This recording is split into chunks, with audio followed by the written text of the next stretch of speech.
Audiobook, The Family in Kyoto, One Japanese Girl Got Freedom by Hitomi Woods on sale at online stores or apps. Apple Books, Google Play, Audible, 43 available distributors in total.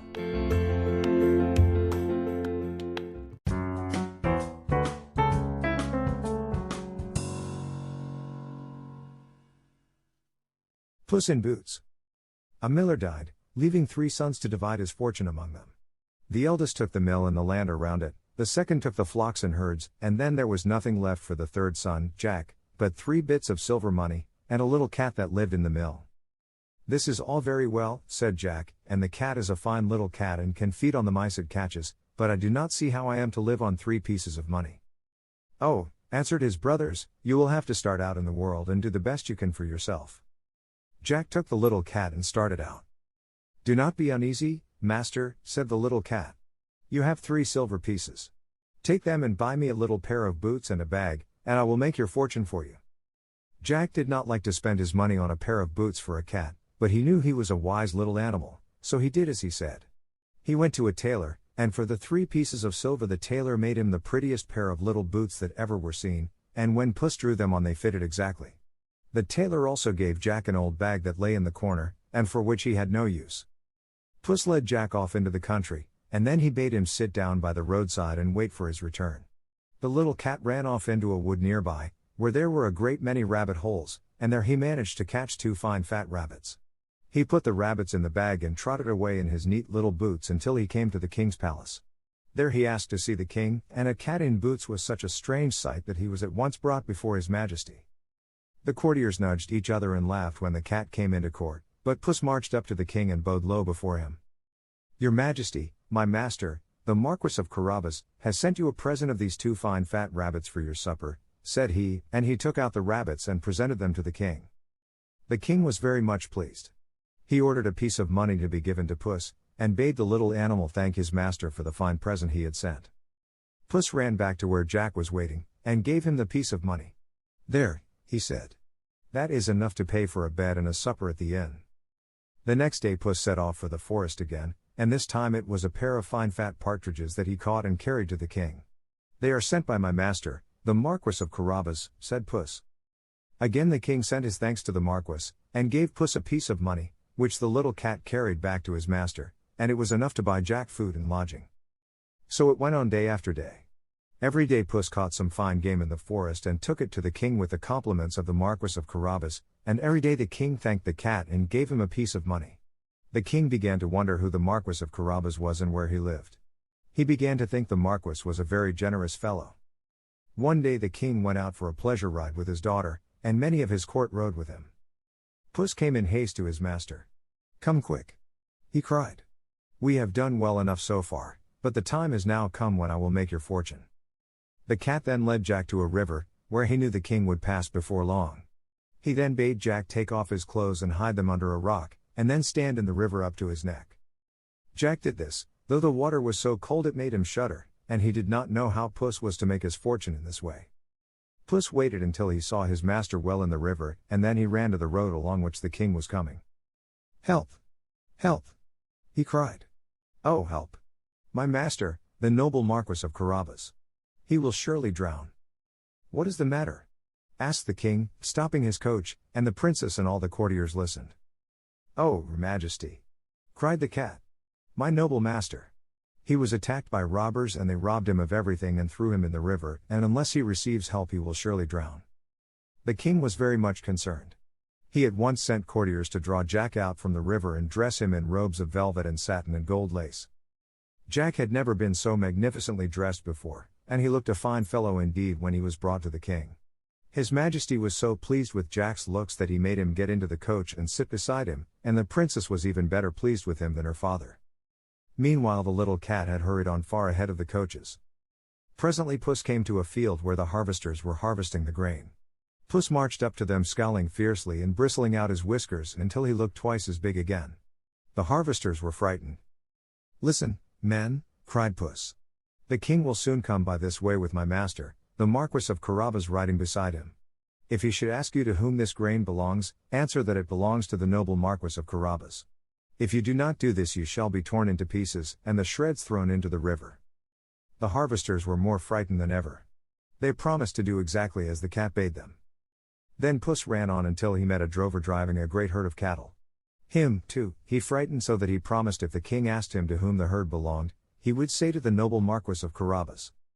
A little farther on the cat met a shepherd with his sheep, and he also promised to say his flocks belonged to the Marquis of Carabas.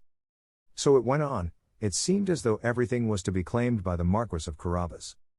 Now all these things really belonged to an ogre who was very rich and fierce and strong and terrible, and after a while Puss came to the castle where the ogre lived. The little cat was not afraid of ogres, however. He made his way into the castle and ran along into one room after another until he came to where the ogre was sitting. When the ogre saw the little cat in his fine shiny, creaking boots, he was so amused that he laughed aloud. He had never seen such a sight before. "And where did you come from, my fine little cat?" he asked. "Oh, from over the hills and far away." "And what do you want here?" "I only wanted to see you because everyone says you are the strongest and most wonderful ogre in all the world." When the ogre heard that, he was much pleased, for he was very vain. "Well, and now you have seen me, what do you think of me?" he asked. Oh, Puss thought he was a very wonderful ogre indeed. And was it true that he had magic powers, too? Yes, the ogre had magic powers. "Can you change yourself into animals if you choose? A lion or an elephant, for instance?" asked Puss. "Oh, yes, that was easy enough." "I should like to see you do that," said the cat. Well, the ogre was willing to oblige him. At once he turned himself into a lion, for he really had that power, and he was a very terrible-looking lion indeed. He roared and lashed his tail and his mane bristled. The ogre changes himself into a lion. Puss was so terrified that he sprang through the window and scrambled up the roof, though he almost slipped and fell on account of the boots. There he sat spitting and trembling. Then the ogre turned himself back into his own shape, and he laughed and laughed. "Come back, Puss," he called, "I will not hurt you, but now you see that everything they told you was true." Puss came scrambling back into the room, and he looked very meek and timid. "Yes, I see it was all true," he said. "But, Mr. Ogre, could you turn yourself into a small animal as well? That must be a great deal harder. Could you turn yourself into a mouse?" Yes, the ogre could do that, too, and at once he turned himself into a mouse, and ran, scampering gaily about the room. But he did not scamper long. Psst. With a bound, Puss caught him and swallowed him down in a moment before he could even squeak, and that was the end of the ogre. Meanwhile the king and the princess and Jack were rolling along together in the fine coach and talking pleasantly together. The king was so pleased with Jack's talk that he told the coachman to drive slowly, so they could have the more time together. Presently they came to the field of grain where the harvesters were at work. "That is a fine field of grain," said the king, and he leaned from the coach and called to the harvesters to know to whom the grain belonged. "To the noble Marquis of Carabas," answered the harvesters. The king turned to Jack. "My dear Marquis, why did you not tell me it belonged to you?" "I had forgotten," answered Jack. Soon after they came to the drover. The king admired the herd of cattle and asked the drover to whom they belonged. "To the noble Marquis of Carabas," answered the drover. The king turned to Jack, and complimented him upon his herds. He began to think the Marquis must be very rich. Then they came to the shepherd, and it was the same thing, his flocks belonged to the Marquis of Carabas. In the forest the woodsman said the wood belonged to the Marquis. It seemed as though the Marquis were richer than the king himself. At last they came to the ogre's grand castle, and the king asked Jack to whom it belonged. Before Jack could answer, the doors were thrown open, and the little cat ran out into the road. "Welcome, welcome, your majesty," he cried. "Welcome to the castle of the Marquis of Carabas." "So this is where you live," said the king. "Yes, this is where I live," answered Jack. The cat invited them to alight and led the way into a long dining hall. There the servants had prepared a magnificent feast, for now they, as well as the castle and everything in it, belonged to Jack. The king and the princess took their places at the table, and Jack sat between them. They ate and drank and feasted to their heart's content, and the king had never tasted more delicious food, and it was all served on golden plates far finer than those he ate from in his own castle. At the end of the feast the king turned to Jack and said, "My dear Marquis, you must be a very rich man." "I am so rich," answered Jack, "that I really do not know how much I have." "It seems to me," said the king, "that you ought to marry a princess, for no everyday girl would do for you." Yes, Jack would like to marry a princess, but it would have to be the right princess. "Then how would my daughter do?" asked the king. At that Jack was ready to jump out of his skin with joy, For the princess was so sweet and pretty that he loved her already. Yes, she would do better than anyone else in the world. And the princess did not say nay. So Jack went back with the king and the princess to his own palace, and then the princess and Jack were married, and lived happily ever after. The little cat lived in the palace with them, and always the softest cushion, and the warmest corner by the fire were left for him. As for Jack's brothers, when they heard of the good fortune that had come to Jack, and how he had won a princess for a wife, they wished they had kept Puss and given him the mill and the flocks and herds.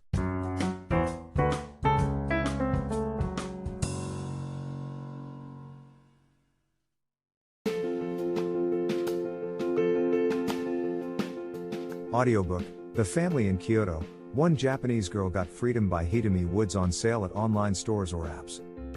Apple Books, Google Play, Audible, 43 available distributors in total.